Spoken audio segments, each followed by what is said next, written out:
Hello YouTube friends. Sometimes I like to walk around the dam next to where I live and sit on that little bench and have a chat with you. But the fishing season starts up in February, and we're in the middle of February now, maybe towards the end of February. And what happens is the fishermen come back, and the weather's so beautiful at the moment that they're out in droves on the Sunday like today.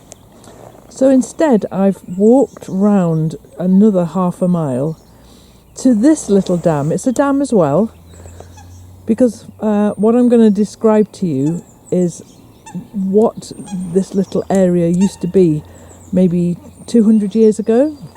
It was a really big industrial area, and so there was water power just over to the right of us, down the hill there. There was a mill, a water-powered lead smelting industry.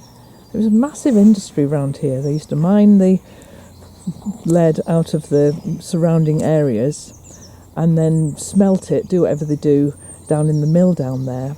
And this dam that you're looking at now, which is the most beautiful, peaceful place, isn't it?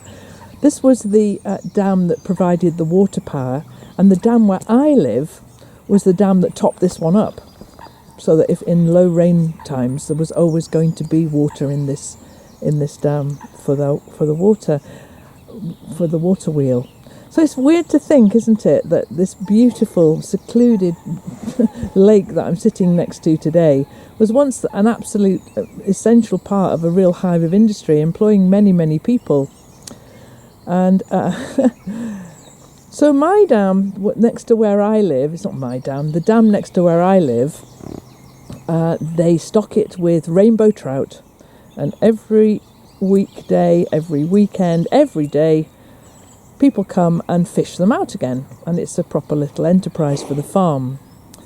But this lake, which right since the very first time I ever discovered it, we call it the secret lake, because it's completely surrounded by trees, and unless you knew it was here, you could actually walk right past it. Easily walk right past it. So it's the secret lake. It's got some coots on it at the moment. But sad to say, this is also let for fishing, but of a completely different nature. So where I live, the main industry for the lake there is rainbow trout. But this lake is a completely different type of fishing.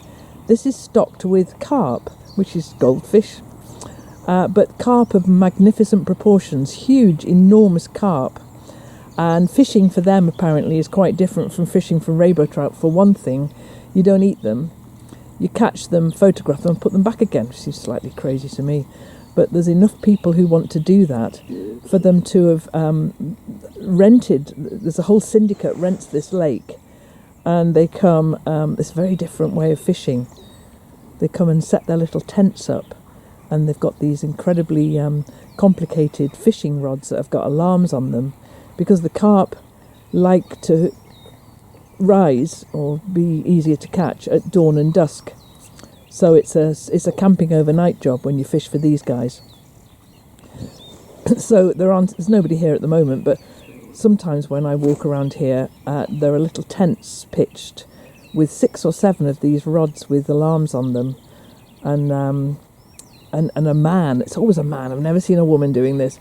And a man in a little tiny tent, with his stocks. He's got a few cans or something, and he's got his chocolate bars and whatever else he wants to eat, and he's camping and staying overnight. And I used to mind this a lot, but then I thought, hang on a minute. I live in this beautiful place, and this guy, I don't know, probably works in a accountant's office all year round, and this is like a really good treat for him, camping overnight and doing a little bit of that kind of thing. So I decided to stop minding the fishermen, and we live in peace and harmony now. Anyway, I've come round the lake today, round the dam and to the other dam, because it's quiet, there's no one here. We get a different type of birds, of ducks on this lake. On the main dam over there's a few mallard, and at the moment like 4 swans that are just visiting, but nothing else really. because there's so much activity around that lake. There's even some little camping pods where people come and have holidays, and so it's not quiet. And so things like the shire ducks and the more rare birds, they don't hang out there, just the mallards. But here we do. We get goldeneye and we get coots. There's loads of coots on the lake at the moment, and they'll all be pairing up and nesting because they think it's spring. It kind of isn't, but they think it is. And so, you can often see nicer or different. The mallards are perfectly nice, but you can often see different species of duck here. And I can hear them flapping around. I could try and show you them, but they'll be gone before I manage to get my camera focused on them. It's just nice to sit here listening to them splashing and just listening to the birds.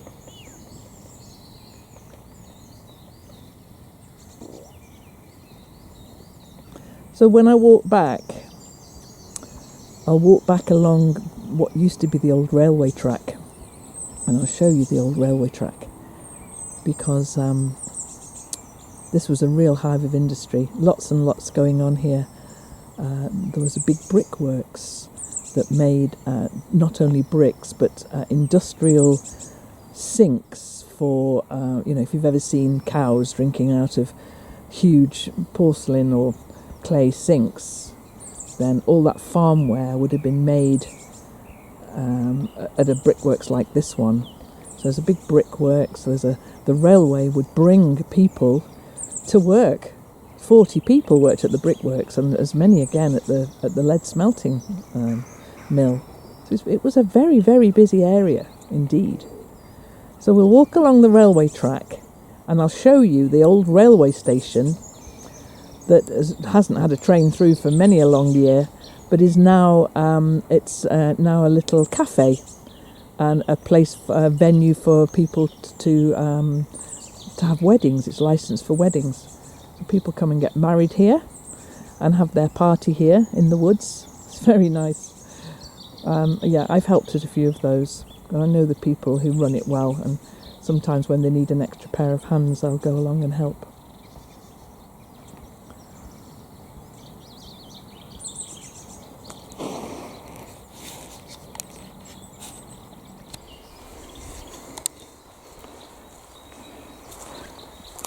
I'll try not to wobble you too much, but we're walking along what was the old railway track now, and you can see there's a bridge over what was the railway.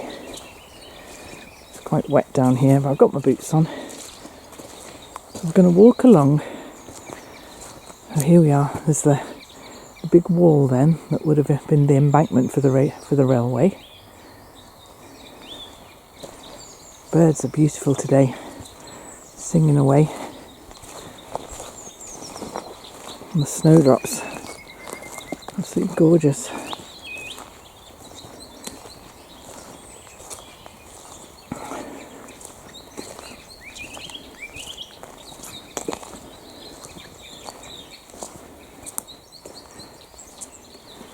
Go underneath this little railway arch here, and then we start getting into the more developed part of the gardens, which are the gardens for the railway station. As I say, it's now, I'm liking the ivy that's growing down over the bridge. It's nice.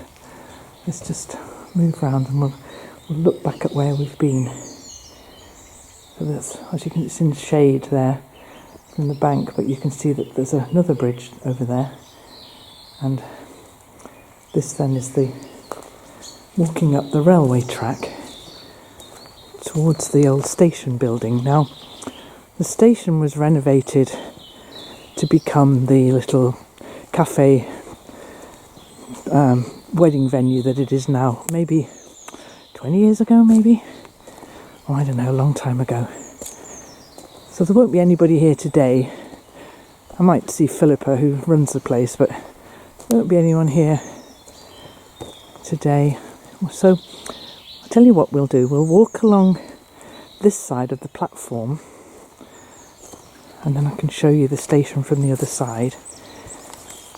So in the summertime this is quite busy, And there's things for the kids to play with. There's a little tiny playhouse here, little train on the track there, and this old bits and pieces of old railway stuff lying around.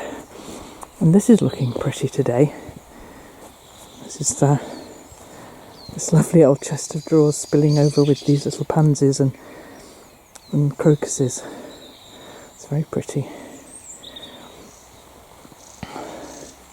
So we'll sit on this bench, I think, and then I can talk to you about the station. So there it is. That's the old station building. And behind it you can see the little house peeping out beside it. Behind it, that would have been the station master's house. It's now where the people who run this place live. And so it's pretty much the same as it was, except it's all been beautifully painted and renovated.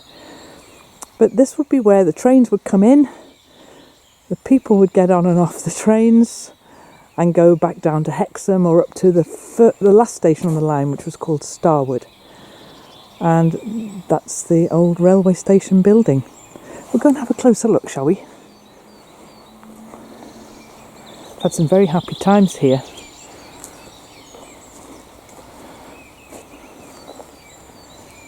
It'll be closed today. The station clock there has not worked for many, many years. So we'll walk along here and down the steps, and we'll go and have a close look at the station. When I first moved here, the trains had stopped running many, many years ago. But when I first moved here, it was the post office for the area. And the woman who ran it, the postmistress, she was the postmistress, Muriel, long since died. So this back part then would have been the, what's it called? Like the, I can't remember what it's called. You know, where all the parcels, the parcel office, something like that. And I think if it was open, I mean inside, you know, they're not at all ready to be open, so we'll have a peep inside, but there is nothing to see inside except, you know, all they're getting ready to open, aren't they, later in the year. They're closed down for the winter now. But I don't know, perhaps you can see this would have been the ticket office, this end here. And this I want to show you here. Now, I haven't got my camera held wrong. That is the little shed, which is, you know, sort of like all the... Oh, everyone needs a shed, but it's called the leaning shed, because can you see? It's all leaning to one angle. Yeah, it's definitely just a cafe now. But if you sit here, you can kind of imagine, you know, the trains pulling in to the platform, everyone getting off to go to work at the brickworks just across the road. Maybe we'll have to come back here in the summer when it's open, and we'll have a look at it in the summer. The leaning shed, I like the leaning shed.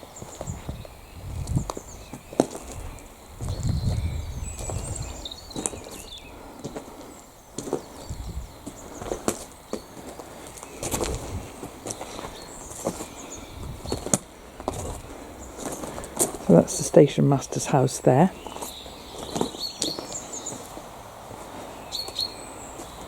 And I remember when my kids were really small, we would climb up this, you could walk straight through here to get to the big beech tree. But we would always climb up the steps and climb down the other side again. So I'm going to go this way in this, the woods here. Because up here we'll just go to the biggest beech tree. Which of course has no leaves at the moment. But it's a magnificent tree. Good climbing tree if you've got small children. There it is. Amazing. I'm good friends with that tree.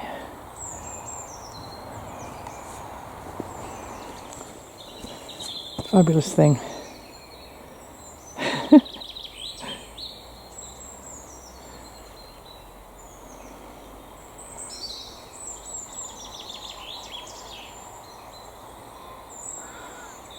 all the way up to its tippy top branches.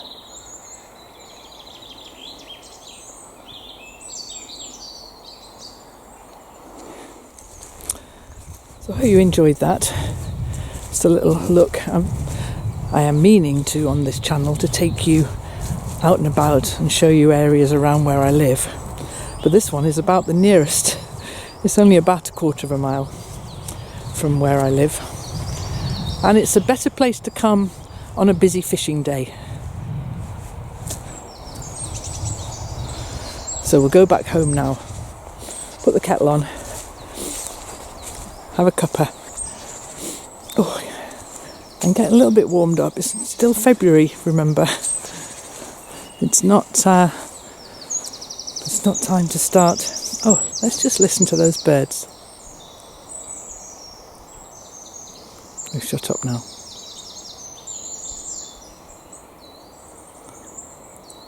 So another day I'll take you deeper into the woods and show you some of the wilder areas. We've been on a very tame walk this morning, but these woods go all the way down to the village, 3 miles or so, and some lovely, lovely, lovely walks through the little secret paths in the woods.